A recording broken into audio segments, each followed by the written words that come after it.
So guys यहाँ पर मैंने मेजरमेंट के हिसाब से ड्राफ्टिंग पैटर्न बनाकर तैयार कर लिया है। ड्राफ्टिंग पैटर्न बनाना हमारे लिए बेहद ज़रूरी होता है, जिसकी वजह से हमारा फैब्रिक कभी भी ख़राब नहीं होता। अगर आपको ड्राफ्टिंग पैटर्न बनाना नहीं आता तो आप मेरी प्रीवियस वीडियोस जाकर डिस्क्रिप्शन बॉक्स में चेक कर लें। तो यहाँ पर ये फिटिंग का जो मैंने मार्क किया है 0.5 लूज़ छोड़ा है, जिसकी वजह से हम कम्फर्टेबल हो सकें। तो ये मेजरमेंट है, आप चेक कर लें। और अब हम चलते हैं अपने फैब्रिक की तरफ। तो ये मेरा फैब्रिक है, मैंने यहाँ पर 2 मीटर्स फैब्रिक लिया है। तो ये 2 मीटर से थोड़ा सा कम है। 2 मीटर में हमारी बहुत अच्छी खासी कमीज़ हो जाती है। तो हम फैब्रिक ऐसे नापेंगे कि हमारे 1 मीटर में 39 इंचज़ होती है, इस हिसाब से हम 2 मीटर फैब्रिक ले लें। अब मैं आपको बताती चलूँ कि हमने लेंथ और ब्रेथ कैसे चेक करनी होती है फैब्रिक की। तो यहाँ आप देख सकते हैं जो कन्नी वाली साइड है ये हमारी लेंथ वाली साइड होती है, जहाँ पर हम कमीज़ की लंबाई लेते हैं, ये खिंचती नहीं है। और ये हमारी ब्रेथ वाली साइड होती है जो कि खिंचती है। आप देख सकते हैं कि इस तरीके से खिंच रही है। तो ये हमारी चौड़ाई वाली साइड है, जो कमीज़ की चौड़ाई है, और ये लंबाई वाली साइड है। अब हमें कपड़े को बहुत अच्छी तरीके से बचा कर चलना है। अपने कपड़े को बिल्कुल भी वेस्ट नहीं करना, हमें बिल्कुल ऐसे ही सीधा नहीं रखना है, हमें पूरा फैब्रिक को खोलना है। इस तरीके से हम पूरा फैब्रिक खोल लें। फैब्रिक को खोलने के बाद हम इसे 4 फोल्ड्स देंगे। इस तरीके से ये हमारे 2 फोल्ड्स हो गए हैं। हम इसे इस तरीके से फ़ोल्ड कर लें और उसके बाद एक और फ़ोल्ड दें, जिसकी हम फ्रंट और बैक की साथ ही कटिंग करते हैं। अब हम इसको ऐसे रख कर और चेक कर लें कि हमें जितनी कमीज़ की ब्रेथ चाहिए ये इस हिसाब से है या नहीं। यहाँ पर ये ब्रेथ 10 आ रही है, 10 मेरी फिटिंग है, मार्जिन का इसके अंदर हिसाब नहीं आ रहा है। तो अब हम कपड़े को दूसरे तरीके से फ़ोल्ड करेंगे, क्योंकि इसका जो ब्रेथ है कपड़े की वो थोड़ी कम है, जिसकी वजह से जो हमारे कमीज़ के चाक होते हैं वो हम फ़ोल्ड नहीं कर पाएंगे। अगर ये 10 इंचज़ होगा तो हमें 12 इंचज़ पूरा चाहिए।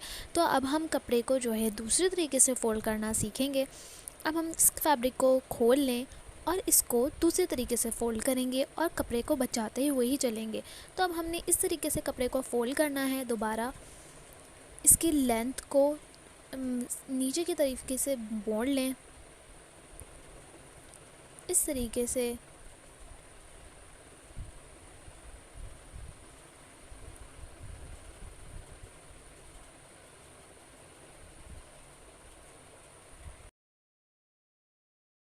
तो अब हमने करना ये है कि हमने कपड़े को इस तरीके से हाफ़ फ़ोल्ड करना है। जितना हमें 12 इंचज़ चाहिए हम सिर्फ उतना ही फ़ोल्ड करेंगे, आगे कपड़ा फ़ोल्ड नहीं करेंगे ज़्यादा। तो अब हम इंची टेप की हेल्प से देख लें कि ये 12 इंचज़ आ गया है या नहीं। ये 11 इंचज़ है, तो हम थोड़ा और आगे कपड़ा फ़ोल्ड करेंगे और इसे 12 इंचज़ कर लेंगे।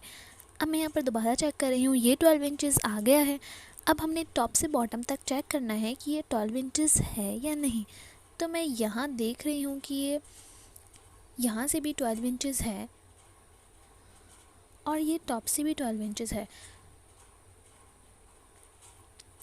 तो अब हमें जो पीछे का कपड़ा है उसे कट कर लेना है और ये वाला 12 इंचज़ के कपड़े को अलग कर लेना है। मैंने यहाँ पर आगे वाले कपड़े को कट कर लिया है, ये हमारा स्लीव्स के काम में आएगा और इस पर हम अपनी मेजरमेंट करेंगे।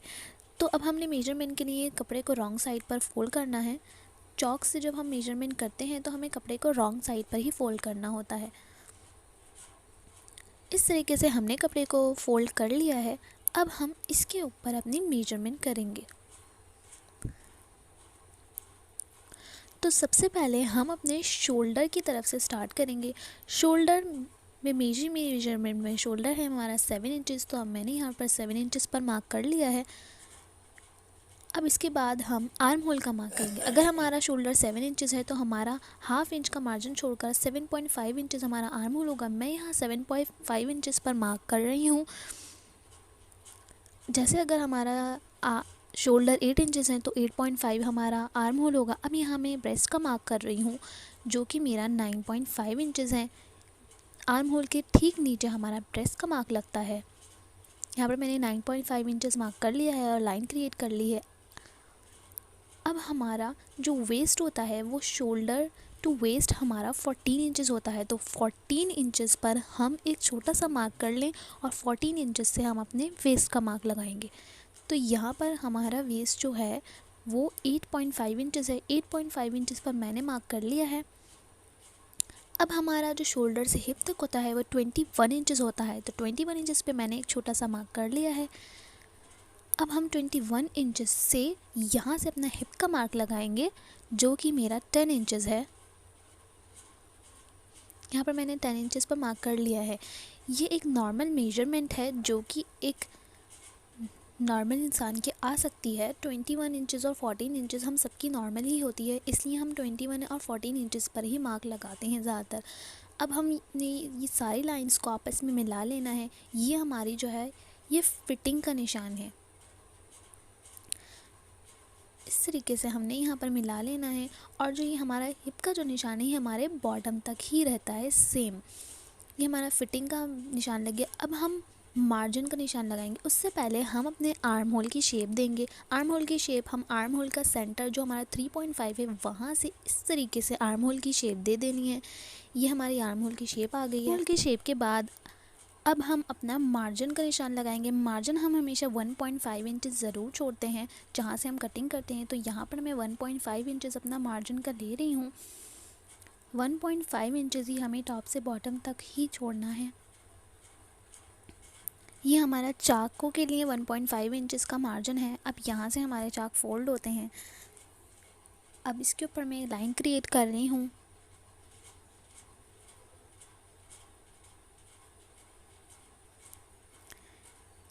अब हमने जो कटिंग करनी है वो यहाँ से करनी है मार्जिन वाली लाइन की तरफ से। यहाँ पर मैं अपने जो स्लिट्स होते हैं चाक का निशान लगा रही हूँ। यहाँ से हमारे जो कमीज़ के चाक होते हैं वो फोल्ड होते हैं। तो अब हम जो काटेंगे वो यहाँ से काटेंगे। फिटिंग के निशान पर हमें सिलाई लगानी है और मार्जिन के निशान से हमें कटिंग करनी है। अब हम अपने शोल्डर डाउन करेंगे। शोल्डर डाउन हमारा इस तरीके से होता है। हमारा नेक जो ब्रेथ है वो 3 इंचेस चौड़ी है। अब 3 इंचेस के आगे से हम अपने शोल्डर की तरफ से हाफ़ इंचेस नीचे एक निशान लगाएंगे और जो 3 इंचेस का निशान है उसे हाफ़ इंच से जोड़ देंगे इस तरीके से। ये हमारे शोल्डर डाउन हो जाएंगे। ये हमारी लाइन खिंच गई है। अब यहाँ से हमें कटिंग करनी है और ये यहाँ से हमारे शोल्डर डाउन हो जाएंगे। अब हमें यहाँ से कटिंग करनी है। यहाँ पर मैंने कटिंग कर ली है। इस तरीके से हमारी कमीज़ की कटिंग हो गई है। अब हमने क्या करना है, नीचे को हमें फ्रंट और बैक पार्ट को अलग कर लेना है इस तरीके से।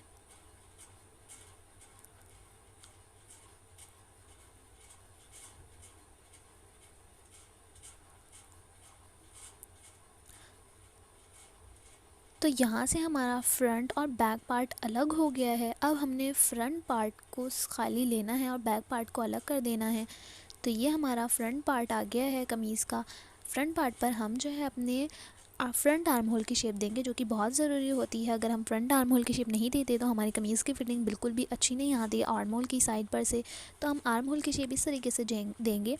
हमें कमीज़ को पार्ट्स को अच्छी तरीके से मिला लेना है।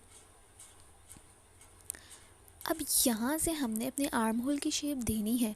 अब हमने करना ये है कि हमें अपने आर्म होल के सेंटर जो था हमारा 3.5, जो हमारा आर्म होल का सेंटर था वहाँ से हमें हाफ़ इंच अंदर मार्क करना है। सिर्फ हाफ़ इंच अंदर, हाफ़ इंच से ज़्यादा मार्क नहीं करते।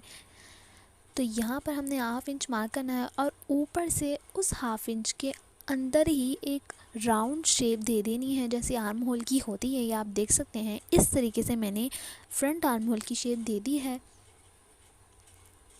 और हमें यहाँ नीचे से ज़्यादा नीचे नहीं करना है, उसी निशान को आगे लेकर जाना है। इस तरीके से फ्रंट आर्म होल की शेप देते हैं और हमें यहाँ पर इस निशान के ऊपर कटिंग कर लेनी है इस तरीके से।